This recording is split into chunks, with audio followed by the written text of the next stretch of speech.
friends, welcome to another episode of Killingly Public Library's craft video series.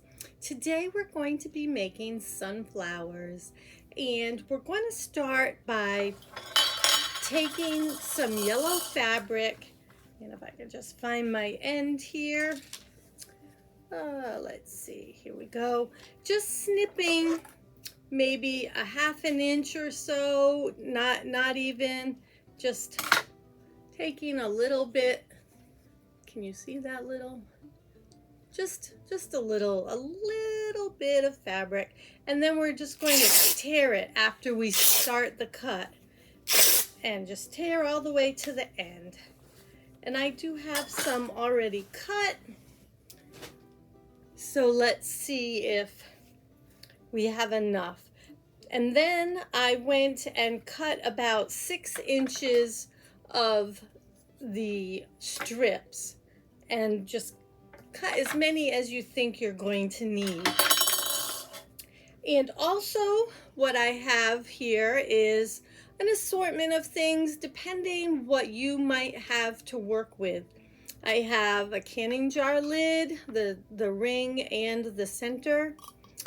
This is a curtain rod ring, and I also have some craft wire, and this happens to be covered craft wire. This is paper, brown paper craft covered wire. And I grabbed just a regular old jar lid. So those are some options that you have to work with. I'm going to go with the craft wire because my thought was it might be something you would readily have, and you could figure out a way to make it work. And I'm going to take my jar lid and my craft wire and just wrap it around the lid a couple of times. Really probably only need to do it once, but I wanted to do it twice just to give it a little more stability. And then just a wee bit extra for kind of wrapping it together. So then just take some scissors or some wire cutters and snip it off. And I have my 2 ends here, and I'm just going to twist it around just to hold it in place. See how I'm just kind of twisting it around onto itself. There, I've twisted it around here. You can see maybe the little twist, it's a little thicker there, and you can play with it and make it to the shape that you need it to be. And we're just going to take our little cloth pieces, and we're going to hold this over our wired frame so that the loop, the end where we have the hole, the loop, and then take our 2 ends, the 2 cut ends, and push it through that little loop opening that we've created, and then give a tug and pull it. It'll cinch it together and hold it onto your frame like so. See? And you're going to go along and cover the entire wire like that, or if you're using the jar lid or the, whatever you have to use. But this is what I wanted to use. I thought it would be pretty versatile and everyone could go ahead and make it.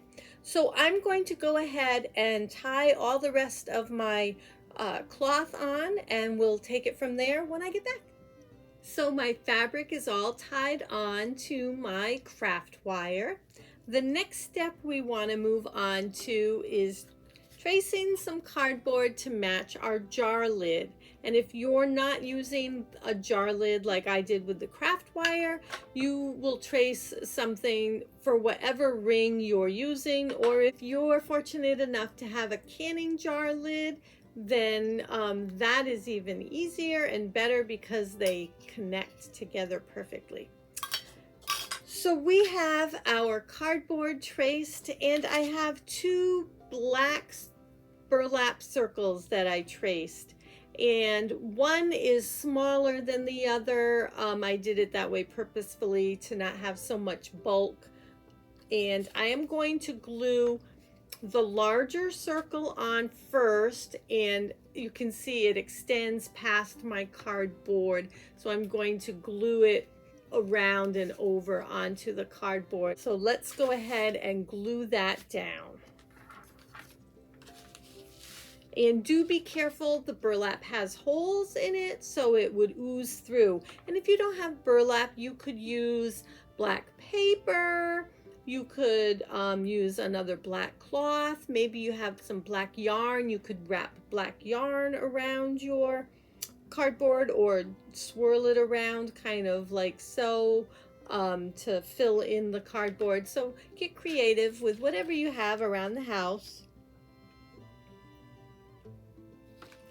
There, I've glued the black burlap onto my cardboard circle.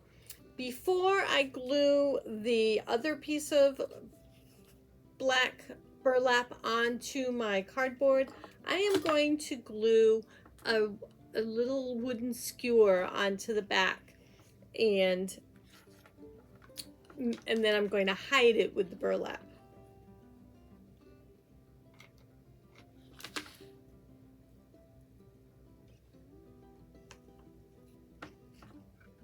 And if you wanted, you could sandwich it between two pieces of cardboard and the burlap, but I wanted to do this just, it creates a little less bulk, not having the excess cardboard and the cloth wrapped around.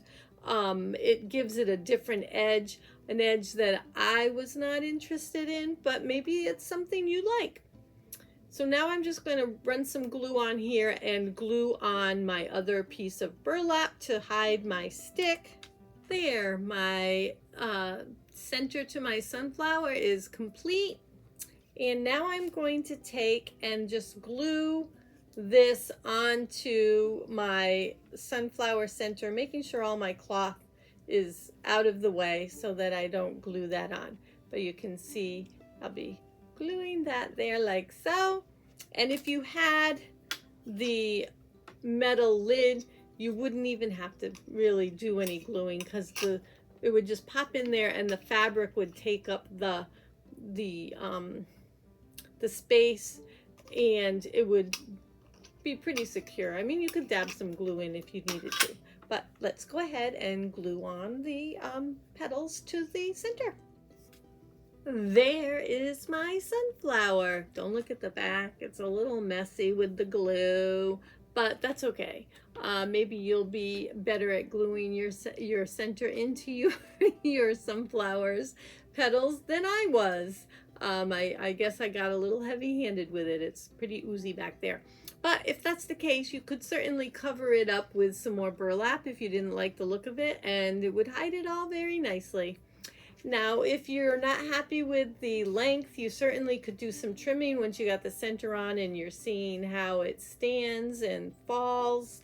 And if you don't want to put a little skewer on so that it can stand in a vase or something like that, or even poke it into your garden, you could certainly put a magnet on the back and put it on your refrigerator. So that is our sunflower craft for today. Thanks so much for watching.